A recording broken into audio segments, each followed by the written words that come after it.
नमस्कार, आप देख रहे हैं आज तक। मैं हूं आपके साथ रोहित सरदाना। शाम के 5 बज रहे हैं और वक्त हो चला है दिन की सबसे बड़ी बहस का, यानी कि दंगल का। 5 राज्यों के चुनाव में आज सबसे बड़ा चुनावी दिन है, लेकिन हर बीतते चरण के साथ बंगाल का मुकाबला और तल्ख और तीखा होता जा रहा है। जहां एक तरफ तीसरे चरण के लिए बंगाल में 31 सीटों पर वोट डाले गए हैं, दूसरी तरफ चौथे चरण के चुनाव प्रचार के दौरान प्रधानमंत्री नरेंद्र मोदी ने एक तरीके से हिंदू कार्ड खेल ही दिया। पीएम मोदी ने कूच बिहार की रैली में मुख्यमंत्री ममता बनर्जी पर मुसलमान वोट बैंक की पॉलिटिक्स करने का आरोप लगाया और साथ ही यह भी कह दिया कि अगर बीजेपी ने कहा होता कि सारे हिंदू एक हो जाओ तो हमें चुनाव आयोग का नोटिस आ जाता। पीएम के मुताबिक ममता बनर्जी ने एक चुनावी रैली में कहा था कि सारे मुसलमान बीजेपी के खिलाफ एक हो जाएं। बंगाल चुनाव में पहले से हिंदू वोटों के ध्रुवीकरण की कोशिश का आरोप लग रहा है। बीजेपी जहां जय श्री राम के नारे को लगातार उछाल रही है, तो इस बार ममता ने भी खुद को ब्राह्मण बताने के साथ साथ चंडी पाठ तक किया है, मंदिरों में जाकर दर्शन किए। इसीलिए आज दंगल में सवाल यह कि क्या बंगाल चुनाव में धर्म कांटा नतीजा तय करेगा, और क्या जैसा पीएम आरोप लगा रहे टीएमसी करे तो चुनाव लीला और बीजेपी करे तो कैरेक्टर ढीला। पहले आपको रिपोर्ट दिखाते हैं, फिर बताते हैं आज मेहमान हमारे साथ कौन कौन है। कि सारे हिंदू एकजुट हो जाओ, बीजेपी को वोट दो। तो दीदी, ये इलेक्शन कमीशन हमें 8-10 नोटिस भेज देता। वैसे तो प्रधानमंत्री नरेंद्र मोदी का ये बंगाल की सीएम ममता बनर्जी पर मुस्लिम तुष्टीकरण को लेकर हमला है, लेकिन जो भाषा उन्होंने चुनी उसने एक तरह से बंगाल में हिंदू मुसलमान की चुनावी राजनीति को और दूर दे दिया।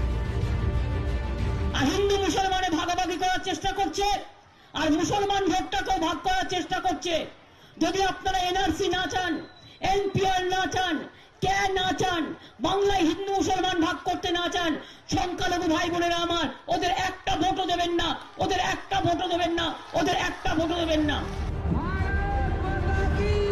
बंगाल में हिंदू मुसलमान पर यह आरोप ऐसे समय में हो रहा है जब बीजेपी पूरे राज्य में जय श्री राम को एक मुद्दा बना चुकी है। जय श्री राम। ओम सर्वमंगल मंगल्ये शिवे सर्वार्थ। तो उधर ममता बनर्जी ने भी अपनी नई राजनीति दिखाई, जहां वो बार बार चुनावी मंचों से खुद को ब्राह्मण बताती है, चंडी पाठ करती है और मंदिरों में दर्शन करती है। अब तक हुए 3 चरणों के चुनाव में एक दूसरे के खिलाफ जमकर माइंड गेम भी खेला जा रहा है। एक तो आपका गुस्सा, आपकी नाराजगी, आपका व्यवहार, आपकी वाणी, इन सब को देखकर एक बच्चा भी बता सकता है कि दीदी टीएमसी आप चुनाव हार चुकी है, दीदी आप मैदान छोड़ चुकी है। I request all my national channel, my international friends, please see how Bengal, how central government is misusing their democratic power, how they are confusing the people, and how they are beating the people, how they are killing the people, and how they are running the election through goons and guns. इस बीच बंगाल में एक बार फिर EVM मुद्दा बन गया है। अब की बार हावड़ा जिले के उलुबेरिया सीट में टीएमसी नेता गौतम घोष के घर से ईवीएम मशीनें और वीवीपैट मिली है। चुनाव आयोग ने एक अधिकारी को निलंबित किया है। तृणमूल कांग्रेस नेता के घर में एक ईवीएम मशीन मिल गया है और वहां पे सेंट्रल फोर्सेस पहुंचे वो देखने के लिए कि वहां पे और क्या हो रहा है, और क्योंकि वहां पे काफी टेंशन भी था। लेकिन तनुश्री चक्रवर्ती से जब हमने बात की, उन्होंने कहा कि जब वो इनसिक्योर है, जब रूलिंग पार्टी इनसिक्योर है तो ये सब चीजें होंगी। और उन्होंने ये भी कहा है कि जो बूथ में वो गई है वहां पे कुछ चीजें हैं जिसको वो लोग इलेक्शन कमीशन तक ले जाएंगे। आज तक ब्यूरो। तो आपको बता दें कि दंगल में आज हमारे साथ सौरभ सिकदर हैं, वो बीजेपी के प्रवक्ता हैं पश्चिम बंगाल के। हमारे साथ मनोजीत मंडल हैं, वो तृणमूल कांग्रेस के नेता हैं। हमारे साथ यहां स्टूडियो में मौजूद हैं संजय कुमार, जो कि डायरेक्टर है CSDS के, सेफोलॉजिस्ट हैं, चुनाव विश्लेषक, इस पूरे चुनाव सफर में हमारे साथ रहेंगे। और विनोद अग्निहोत्री, वरिष्ठ पत्रकार हैं, कॉलमिस्ट हैं। स्वागत है आप दोनों का स्टूडियो में। और हमारे साथ कुछ देर के लिए आ रहे हैं दिलीप घोष, जो कि पश्चिम बंगाल बीजेपी के अध्यक्ष हैं। सबसे पहले कुछ सीधे सवाल दिलीप घोष से करेंगे, उसके बाद दंगल की आज की बहस पर आएंगे। दिलीप घोष, स्वागत है आपका आज तक पर। सबसे पहले मेरा बड़ा सीधा सा सवाल है, तीसरे चरण की रिपोर्ट क्या आ रही है आपके पास? कैसा चल रहा है चुनाव आज?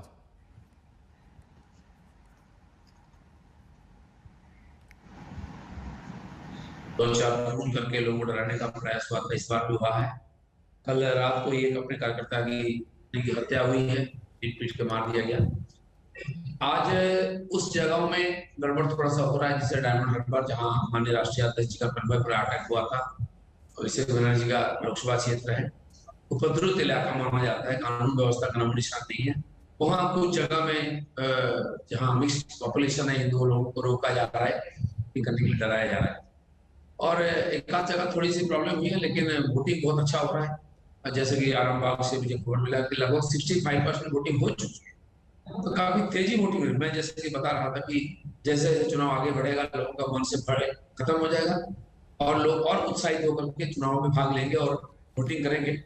मुझे लगता है इस बार भी 80% से ऊपर पोलिंग होगा। लेकिन दिलीप जी, टीएमसी वाले कहते हैं कि आपके लोग मार रहे हैं, आप कहते हैं कि टीएमसी वाले मार रहे हैं, फिर आप ये भी कहते हैं कि नहीं चुनाव तो बिल्कुल ठीक ठाक चल रहा है। तो मानना किस बात को सही मानना है? हिंसा हो रही है या सब कुछ ठीक ठाक है? हिंसा तो हो रही कम, बिल्कुल इसलिए कारण कम, जो पोलिंग स्टेशन है वहां पर कोई गड़बड़ नहीं हो रहा है। बाहर तो लोगों को डराया जा रहा है, रोका जा रहा है।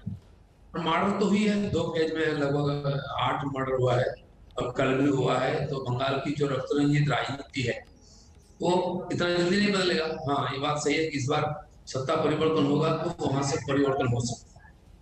लेकिन दिलीप जी, आपको लगता नहीं कि पीएम को कम से कम ये हिंदू मुसलमान कार्ड नहीं खेलना चाहिए? ममता जी को जवाब के नाम पर ही सही, वो भी तो ले ही आए ना हिंदू मुसलमान।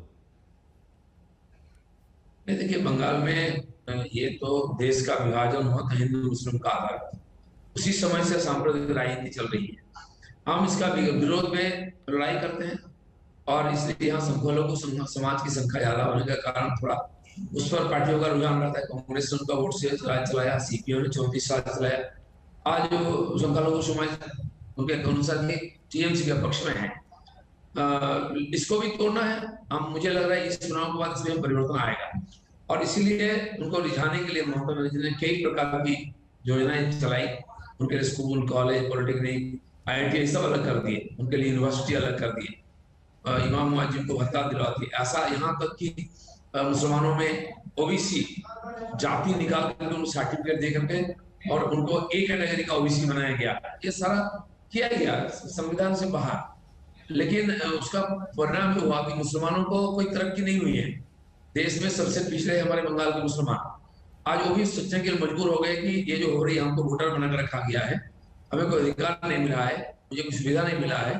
लेकिन प्रधानमंत्री की जो योजनाएं चल रही है, चाहे गैस हो, चाहे शौचालय, घर हो, जो भी, उसमें सबसे ज्यादा लाभ मुस्लिम समाज को यहाँ मिला है। वो भी आज सोच रहे हैं कि इस प्रकार राजनीति कब तक चलेगा, बीजेपी का डर दिखा करके वोट लेना पर छोड़ देना। मुझे लगता है इसमें परिवर्तन आएगा और ये जो हिंसा का और भ्रष्टाचार की जो राजनीति बंगाल को खा रही है, इसमें भी इस चुनाव के बाद परिवर्तन आएगा। नहीं, आप उनको सांप्रदायिक कहते रहिए, वो आपको सांप्रदायिक कहते हैं। वो कहते हैं कि आप तो जय श्री राम को चुनावी नारा बना चुके हैं, आपसे सांप्रदायिक कौन है फिर? हाँ, जय श्री राम नारा एक सांस्कृतिक है। राम मंदिर आंदोलन हमारी अस्मिता की प्रतीक थी, वहां से नारा उपजा है। और जो बंगाल प्रदेश जिसको बहुत सेकुलर मानते थे लोग, वहां के लोग जय श्री राम गाँव बोल रहे हैं, बच्चे महिलाएं बोल रही है।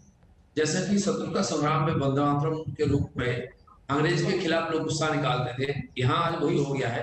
राजनीतिक समाज है, एक समाज की स्वाभाविक प्रतिवाद की नारा बन चुकी है। टीएमसी की जो कुशासन है उसके खिलाफ नारा, नहीं तो गांव हमने थोड़ी ना पहुंचाया, बल्कि ममता बनर्जी ने जब इनका विरोध किया, जय श्री राम बोलने वालों को जेल भेजा और लोगों में और ज्यादा जोश आया और लोगों ने बोलने लगे। आज तो उनको रास्ते में लोग इस आवाज के साथ बुलाते हैं, जय श्री राम बोलकर। तो ये जो जय श्री राम नारा एक कोई ना तो सांप्रदायिक ना कुछ, ना तो हमने सब जगह फैलाया है। परिस्थिति के कारण लोगों ने इसको स्वीकार किया है और परिवर्तन का नारा बन चुका है।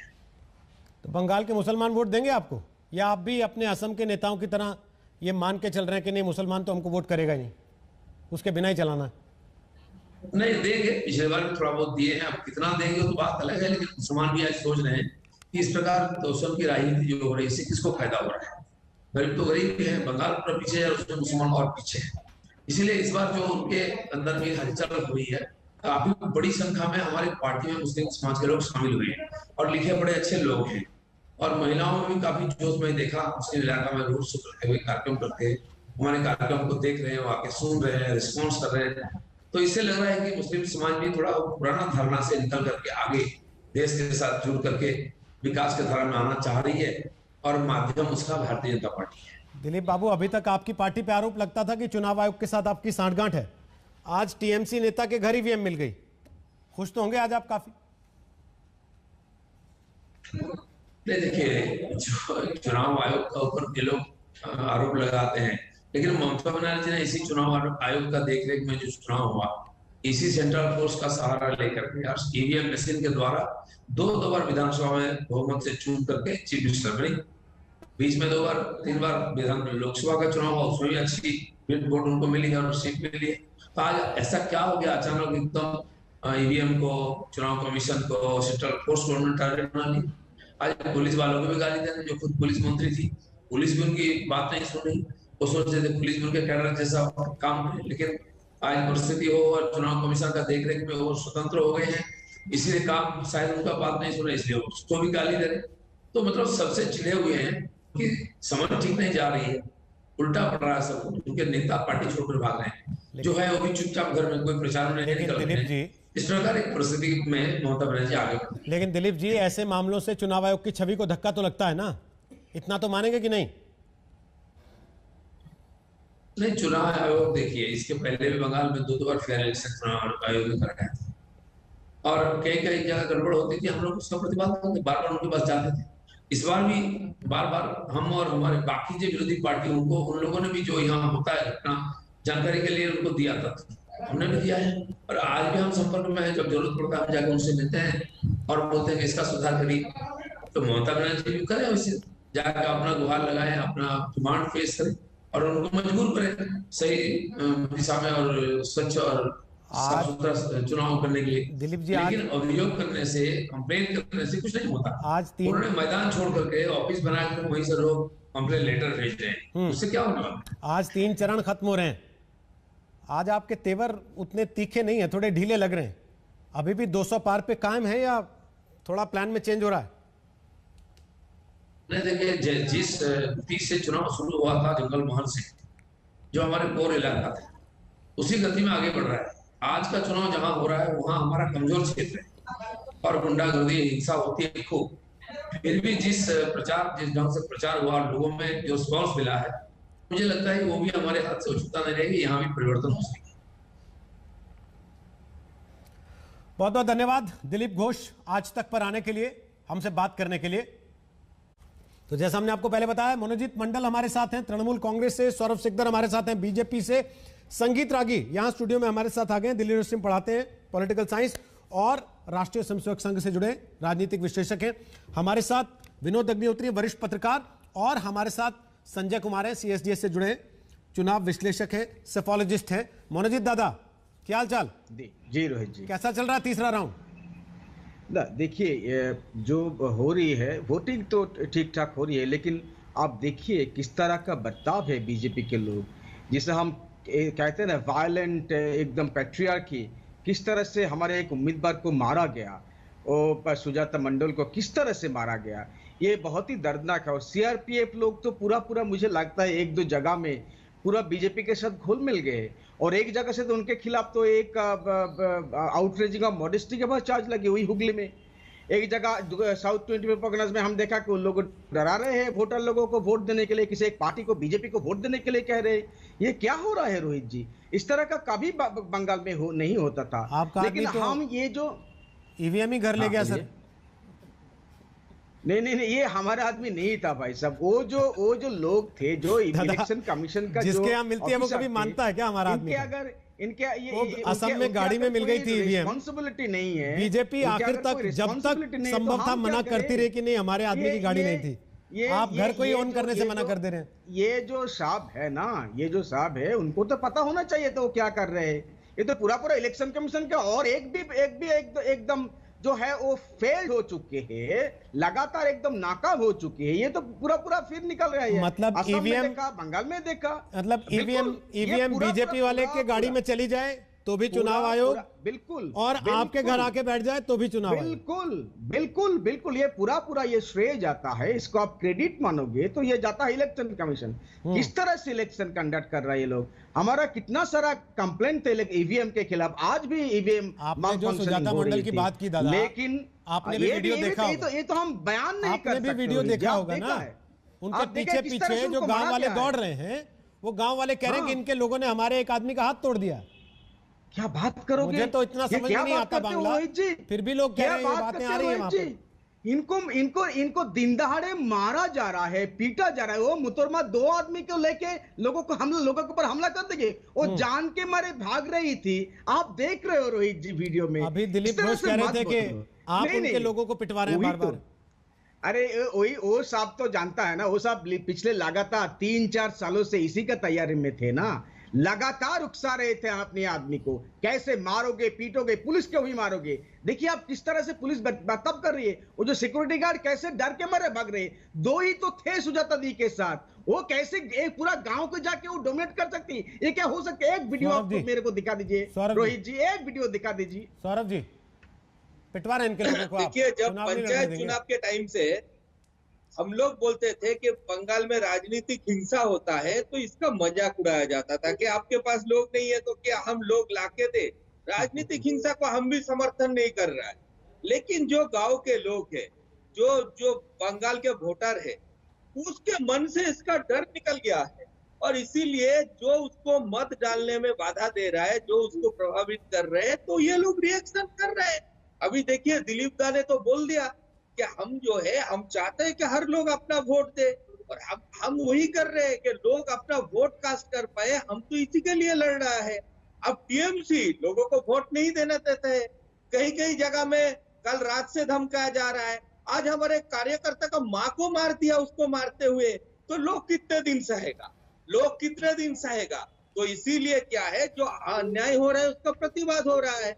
लेकिन हम तो बोल रहे हैं, आप मान रहे हैं कि आपने पिटवाया, आपके लोगों ने मारा? भाई साहब हम तो हमारे लोगों के बारे में नहीं बोल रहे। हम तो पहले आम जनता की बात किया है। आम जनता के ऊपर जो अत्याचार टीएमसी 10 साल से किया है और आम जनता के मन से डर निकल गया है, क्योंकि आम जनता ये समझ गया है टीएमसी का सरकार जाने वाले है, तो जाने वाले है तो किस लिए डरे।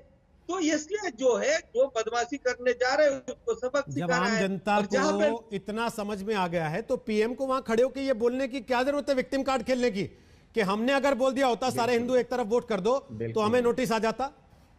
शोभा देता है प्रधानमंत्री को यह बोलना।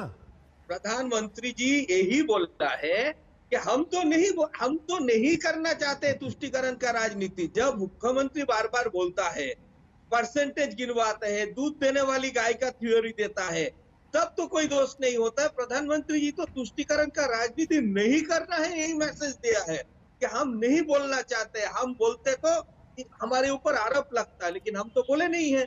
तो आज को ये ऐसा है कि बंगाल के वोटर को प्रधानमंत्री जी एक चीज तो करवाया है, साहस तो दिलवाया है कि आप जाइए और अपना वोट आप खुद डालिए, किसी से डरने का जरूरत नहीं है। इसीलिए ये दादा का जितने भाई थे ना, इस लोगों का भाईपो का जितने भाई थे, ममता जी के जितने भाई थे, जो वोट के दिन लोगों को वोट नहीं करवाने देते थे, पंचायत में 40% लोगों को नॉमिनेशन करने दिया, ये सब घर में घुस गए डर से। ठीक है। और लोग अपना मत दे रहे हैं, उसको जिसको मर्जी उसको मत दे, हम तो उसको प्रभावित नहीं कर रहे। कर रहे हैं आपकी बात पे। मनोजीत बोल लीजिए, उसके बाद इधर में आ रहा हूं। देखिए आपने अच्छी तरह से पकड़ा वो सिकदर जी के भाईपो को।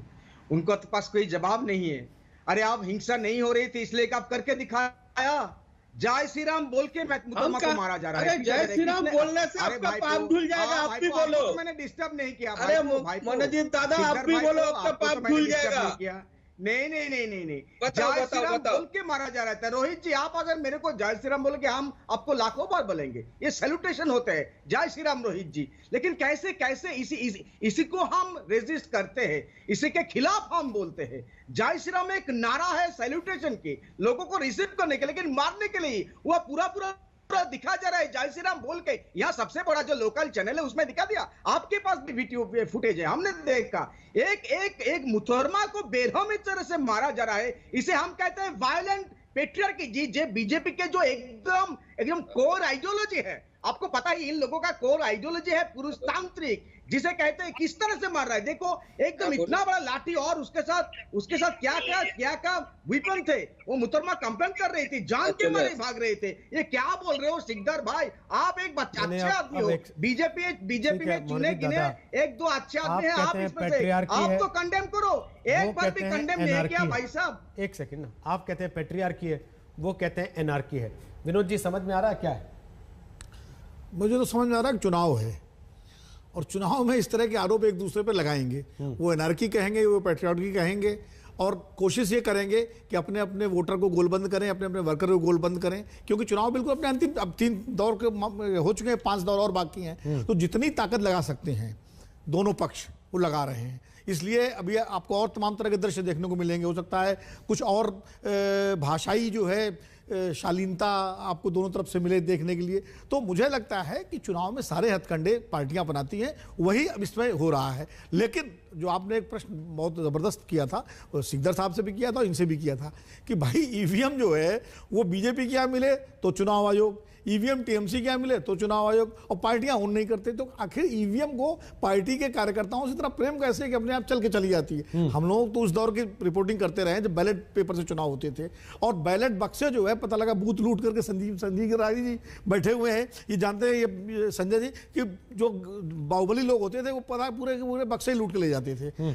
अब ईवीएम में एक ये आया था कि भाई कम से कम ईवीएम लूटी नहीं जाती है, खराब हो जाए अलग बात है। अब ईवीएम जो है इधर से उधर मिलने लगी। तो कहीं ना कहीं ये चुनाव आयोग को भी देखना पड़ेगा कि स्थानीय स्तर पर एडमिनिस्ट्रेशन इतना चुस्त दुरुस्त रहे कि ईवीएम की जो साख है वो बनी रहे। संजय जी, ईवीएम हैक नहीं होती, इसके लिए चुनाव आयोग ने साबित करने को कहा कि हम हैकेथॉन कर लेते हैं।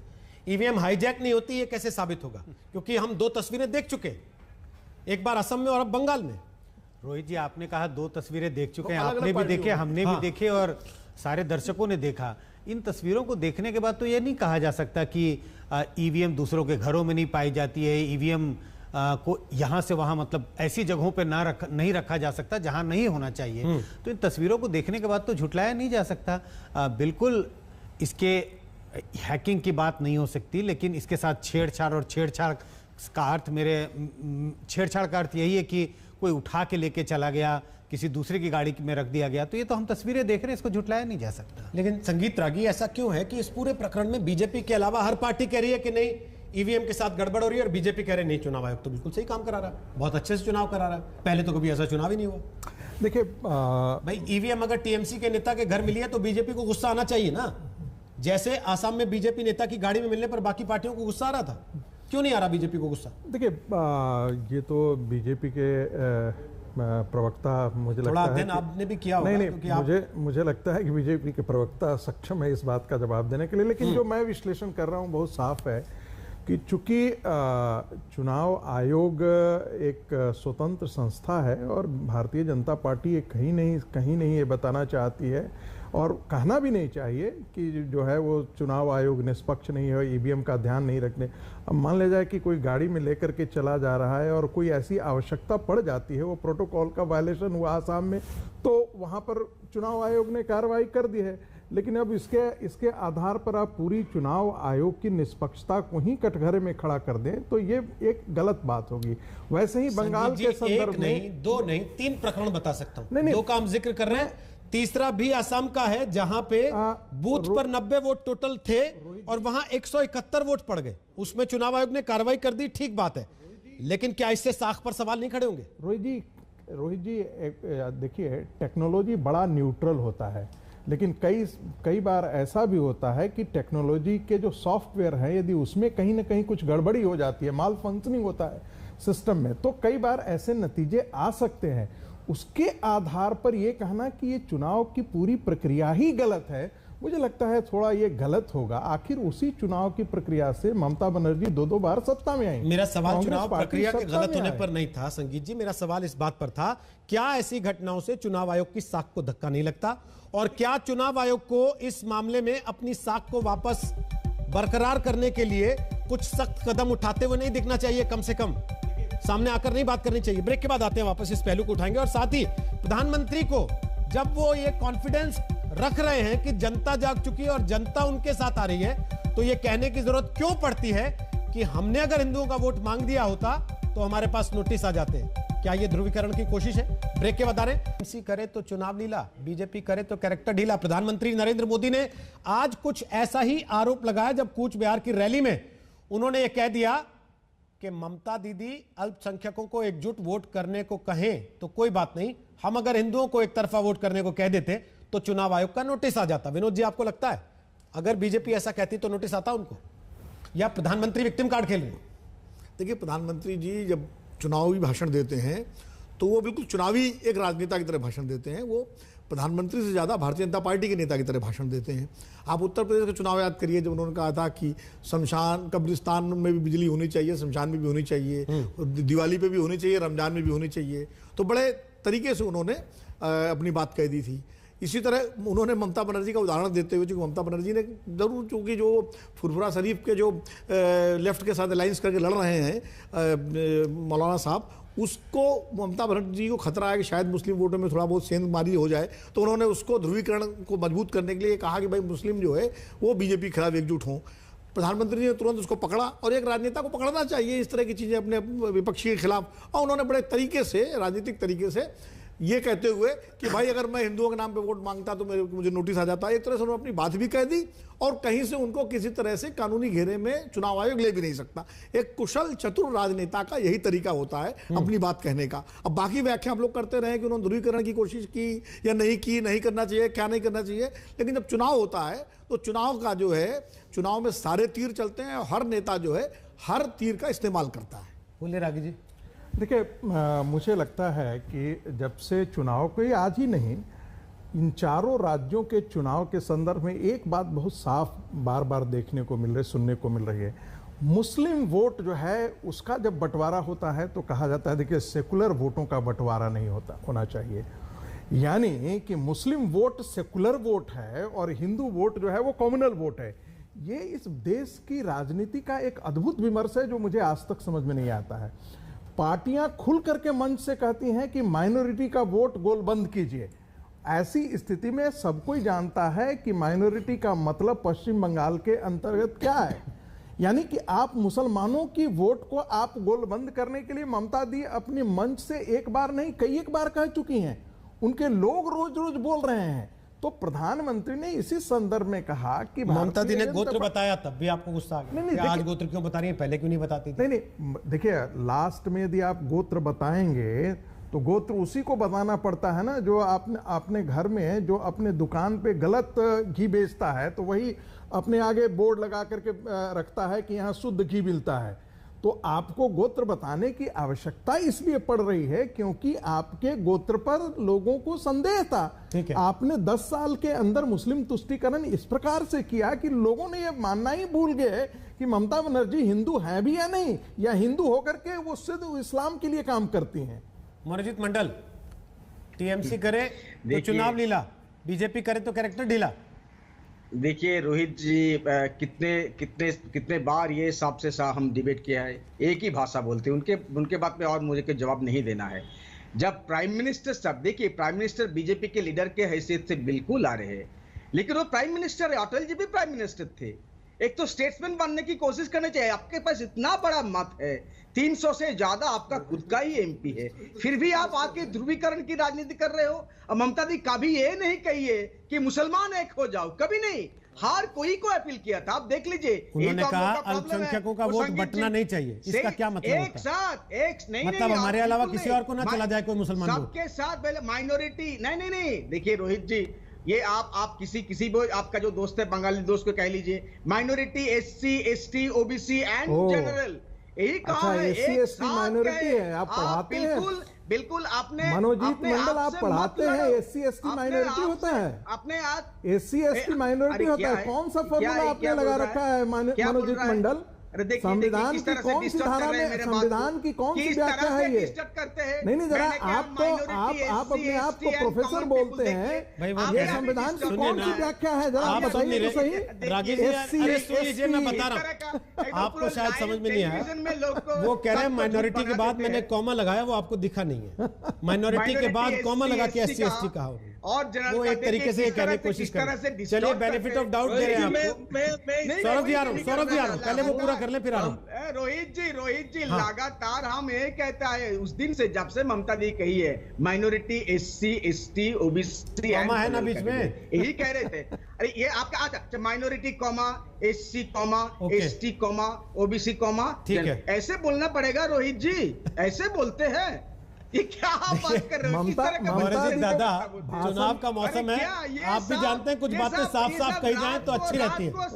ये झूठ को सच बनाते थे, सच को झूठ। चुनाव के मौसम में खास तौर पे इनको हम दोषी नहीं, रोहित जी एक बात सिर्फ 10 सेकंड, इनको हम दोषी नहीं मानते हैं। जब उनके प्राइम मिनिस्टर के अनाप शनाप बोलते हैं, ममता दी इनके नहीं, प्राइम मिनिस्टर तो आपके भी हैं, उस जगह से लड़की है। अभी थोड़ी देर पहले आप बुरा मान रहे थे कि प्राइम मिनिस्टर है, तो प्राइम मिनिस्टर की तरह क्यों नहीं बोलते? अब कहते हैं इनके प्राइम मिनिस्टर है, हाँ, उनका भी है, हमारा भी है, वो चीफ मिनिस्टर भी इनका भी, आपका भी है। तो ममता दीदी क्या चीफ मिनिस्टर नहीं है क्या, या सिर्फ तृणमूल कांग्रेस की वो नेता है?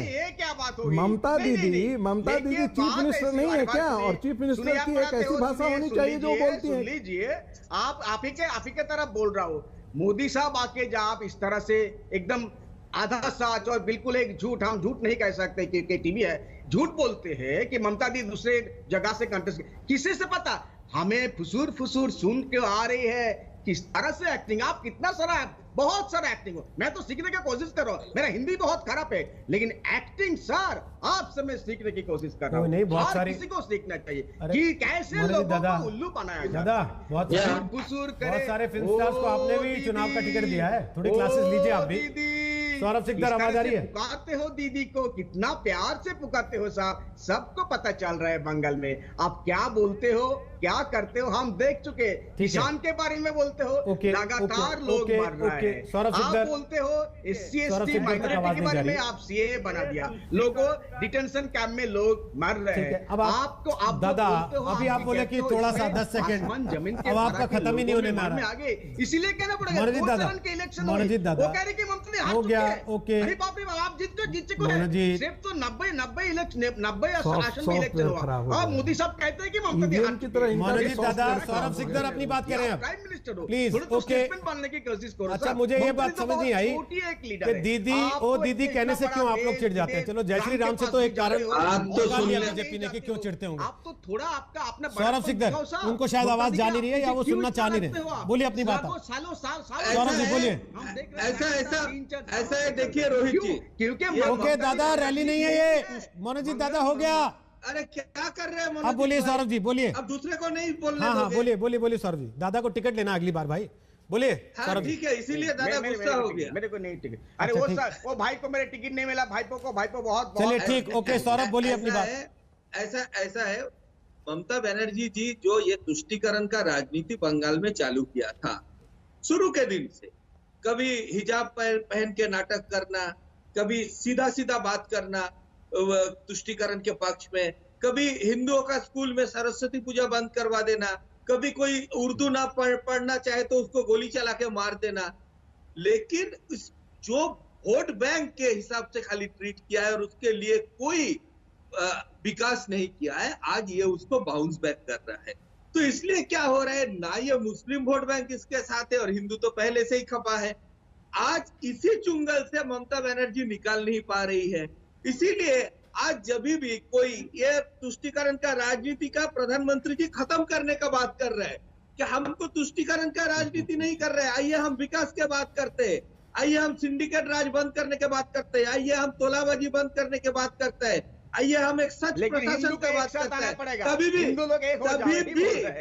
उसमें हिंदू अच्छा ठीक है, तभी भी उसमें हिंदू लड़िए मत। मैं संजय जी के पास आ रहा हूँ सवाल के लिए। ओके संजय जी, जो पूरी परिस्थिति है उसमें बार बार आपने नोटिस किया होगा, पिछले चरण में भी एक बात कही जाती रही, शुभेंदु अधिकारी बोलते रहे कि खास समुदाय, खास समुदाय के लोग, टीएमसी की तरफ से कहा गया खास समुदाय के लोगों को वोट नहीं डालने दिया जा रहा।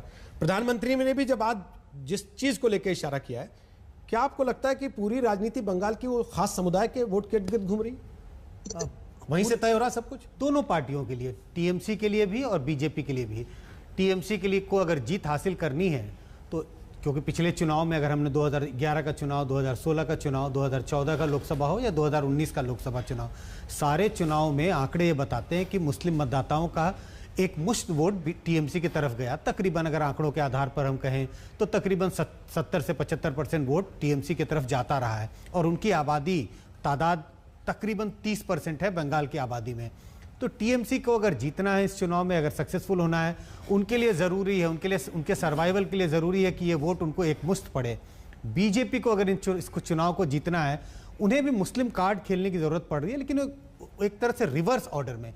आप बार बार लोगों को इस बात का संदेश दें कि किस तरह से ममता बनर्जी के राज में मुस्लिम तुष्टीकरण हुआ है, जिससे जो मुस्लिम मतदाताओं को छोड़ के जो बाकी मतदाता हैं, जिनको हम कह सकते हैं हिंदू मतदाता, उनमें और अलग अलग थोड़े दूसरे धर्म के मतदाता भी जरूर रहे होंगे, उसका वोट, एक मुश्त वोट बीजेपी की तरफ पड़े तो निश्चित रूप से पूरी बंगाल के चुनाव में मुस्लिम मतदाता सेंटर में है, ममता बनर्जी सेंटर में है, मुस्लिम मतदाता सेंटर में है।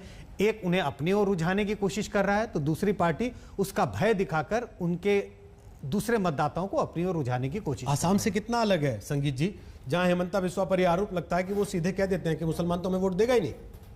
ये कितना अलग है आसाम से? देखिए, या सिर्फ इतना है कि यहाँ कहने की हिम्मत नहीं कर पा रहे बीजेपी? देखिए, मुझे लगता है कि भारतीय जनता पार्टी के नेता ये कहने की हिम्मत नहीं रख रहे हैं, और कह देना चाहिए था उनको।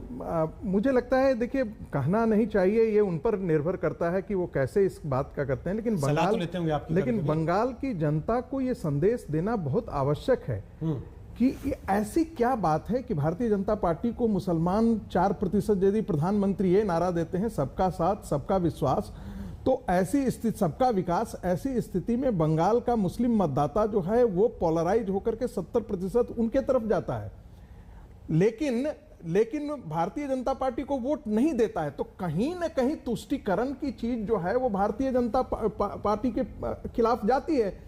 ऐसे में भारतीय जनता पार्टी यदि ये बात कहती है हिंदुओं को कि आप देख सकते हैं कि मुस्लिम गोलबंद हो रहे हैं, तो ऐसी स्थिति में आपको भी गोलबंद होना चाहिए।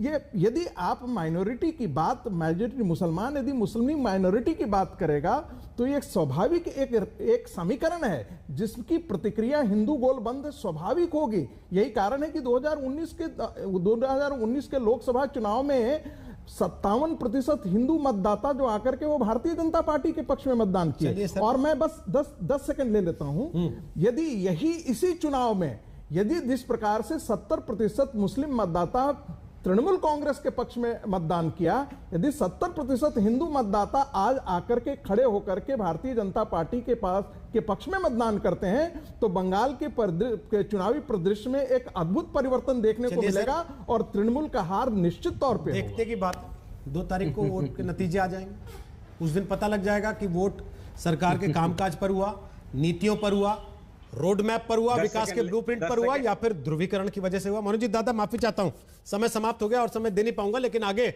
आपसे और बात होगी क्योंकि चुनाव को लेकर चर्चा आगे लंबी चलेगी। दंगल के आखिरी पड़ाव पर आपको केवल इतना बता दें कि दंगल आप अपने मोबाइल फोन पर भी देख सकते हैं। डाउनलोड कर लीजिए हमारा मोबाइल ऐप या फिर विजिट कीजिए हमारी वेबसाइट aajtak.in। नमस्कार, मैं हूं अंजना ओम कश्यप। हमें उम्मीद है ये वीडियो आपको पसंद आया होगा।